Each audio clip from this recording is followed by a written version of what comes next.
Hi hello welcome to my YouTube channel. കുറേ നാളായിട്ടുള്ളൊരാഗ്രഹമായിരുന്നു കേട്ടോ. ചാനലൊക്കെ തുടങ്ങുന്നതിന് മുന്നേ ഉള്ളൊരാഗ്രഹമായിരുന്നു ഗ്ലാസ് കണ്ടെയ്നറിൽ ക്യാൻഡിൽ ഉണ്ടാക്കി നോക്കണം എന്നുള്ളത്. അപ്പം അതിന് വേണ്ടിയിട്ടാണ് ഈ മെഴുകുതിരിക്ക് ഇങ്ങനെ കഷ്ണങ്ങളൊക്കെ ആക്കുന്നത്. വീട്ടിലിരുന്ന് 1-2 പഴയ മെഴുകുതിരി കഷ്ണങ്ങളും പിന്നെ ഞാനത് ചെയ്യാൻ വേണ്ടിയിട്ട് 2-3 മെഴുകുതിരി വാങ്ങിച്ചിട്ടുണ്ടായിരുന്നു വലുത്. പിന്നെ ക്രയോൺസ് വാങ്ങിയായിരുന്നു കളറിന് വേണ്ടിയിട്ടൊക്കെ. അപ്പോൾ അതൊക്കെ വാങ്ങി വെച്ചിട്ട് കുറേ നാളായി. അപ്പോൾ ഇന്നങ്ങനെ ഒരു മൂഡ് വന്നപ്പോൾ ചെയ്യാണ്. ഇങ്ങനെ മടി കാരണം ഇങ്ങനെ നീട്ടി വെച്ചതായിരുന്നു. അപ്പോൾ അതിനിങ്ങനെ എല്ലാം കുഞ്ഞു കുഞ്ഞു കഷ്ണങ്ങളാക്കിയിടണം. അപ്പോൾ മെൽറ്റ് ആവാൻ എളുപ്പമുണ്ടാവും. പിന്നെ അതിനകത്ത് തന്നെ തിരി എടുത്തു വെച്ചു. നമുക്കതിൽ ഗ്ലാസ്സിൽ വെക്കാൻ വേണ്ടിയിട്ട് കണ്ടെയ്നറിൽ വെക്കാൻ വേണ്ടിയിട്ട് തിരി ആദ്യം തന്നെ എടുത്തു.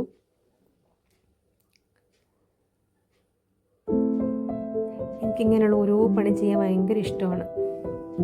കണ്ട എന്തോരം വേണം എന്നൊന്നും എനിക്കെൻ്റെ കറക്റ്റ് മെഷർമെൻ്റ് ഒന്നും അറിയത്തില്ല. ഞാനൊരു ഊഹം വെച്ചെടുക്കുകയാണ്. പിന്നെ ക്രയോൺസ് റെഡ് എടുത്തു. ഞാൻ കളറിന് വേണ്ടിയിട്ട് റെഡ് ക്രയോൺസ് എടുത്തു. പിന്നെ ഒരു ചെറിയൊരു ചില്ലി ഗ്ലാസ്സാണ് ഞാൻ എടുത്തത് ഉണ്ടാക്കാൻ വേണ്ടിയിട്ട്. അപ്പം അതിന് വേണ്ടിയിട്ട് ഒരു ഈർക്കിലിയിൽ ഇങ്ങനെ ചെറായ തിരി ഇങ്ങനെ ചുറ്റി വെച്ചു, സെൻറ്ററാക്കി വെച്ചു. എനിക്കിങ്ങനത്തെ ഓരോ പണി ചെയ്യാൻ ഭയങ്കര ഇഷ്ടമാണ് കേട്ടോ. പ്രത്യേകിച്ച് ഫ്ലോപ്പ് ആവുന്ന പരിപാടിയാണെങ്കിൽ അത് ചെയ്യാൻ ഭയങ്കര ആവേശമാണ്. ഇതിപ്പോൾ എന്താവെന്ന് അറിയുന്നുകൂടാ. നമുക്ക് ചെയ്ത് നോക്കാം. അപ്പോൾ അതിന് മെൽറ്റ് ചെയ്യാൻ വെക്കാൻ വേണ്ടിയിട്ട് ഒരു പാത്രത്തിൽ വെള്ളം വെച്ചിട്ട് അതിലേക്കാണിത് ഇറക്കി വെച്ചത്.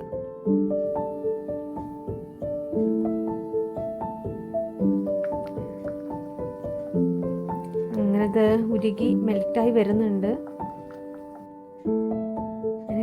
കംപ്ലീറ്റ് ഇത് മെൽറ്റായി. ഇനി ഇത് ആ ഗ്ലാസ്സിലേക്ക് ഒഴിച്ചു കൊടുക്കുകയേ വേണ്ടൂ. സിമ്പിൾ പരിപാടിയാണ് കേട്ടോ. ഞാനിതിപ്പോൾ ഒരു ഉച്ചയ്ക്ക് 12 മണിക്ക് തുടങ്ങിയതാണ്. അമ്മയുടെ രാവിലത്തെ അടുക്കളയിലെ പരിപാടിയും പാചകമൊക്കെ കഴിഞ്ഞു.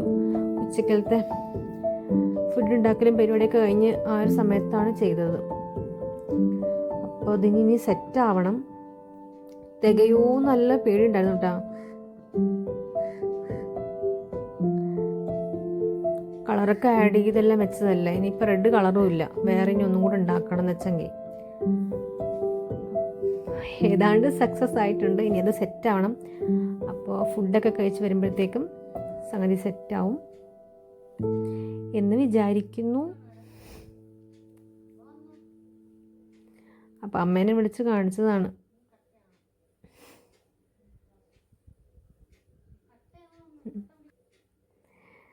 അങ്ങനെ ഫുഡൊക്കെ കഴിച്ച് വരുമ്പോഴത്തേക്കും അത് ഏതാണ്ടൊക്കെ ഉറച്ചു. നടുക്കൊരു ചെറിയൊരു കുഴി പോലെ ആയിട്ടുണ്ടായിരുന്നു.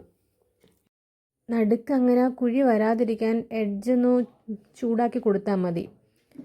അതൊന്നും ഞാൻ ചെയ്തില്ല. പിന്നെ മണത്തിന് എസൻസൊക്കെ ആഡ് ചെയ്യാം കേട്ടോ. ഞാനതൊന്നും ചെയ്തില്ല കേട്ടോ. ആദ്യമായിട്ട് ഉണ്ടാക്കുമല്ലേ. അങ്ങനെ ഇതാ കത്തിച്ച് നോക്കുകയാണ്. അപ്പോൾ പരിപാടി സക്സസ് ആയിട്ടുണ്ട് കേട്ടോ. കുറേ കാലമായിട്ടുള്ളൊരു ആഗ്രഹമായിരുന്നു ഇതൊന്ന് ട്രൈ ചെയ്ത് നോക്കണം എന്നുള്ളത്. അപ്പോൾ ഇനി ഇതുപോലൊക്കെ ഉണ്ടാക്കാം. ക്രയോൺസിന് വേറെയും കളറൊക്കെ ഇരിപ്പുണ്ട്. ഇതിനായിട്ട് വാങ്ങി വെച്ചതാണ്. അപ്പോൾ അതൊക്കെ വെച്ച് ഇനി ഉണ്ടാക്കാം. അപ്പോൾ എൻ്റെ ഈ ഒരു കുഞ്ഞു വീഡിയോ ഇഷ്ടപ്പെട്ടെങ്കിൽ ലൈക്ക് ചെയ്യണം, ചാനൽ സബ്സ്ക്രൈബ് ചെയ്യണം. വീണ്ടും അടുത്തൊരു വീഡിയോ ആയിട്ട് കാണാം. ടാറ്റാ.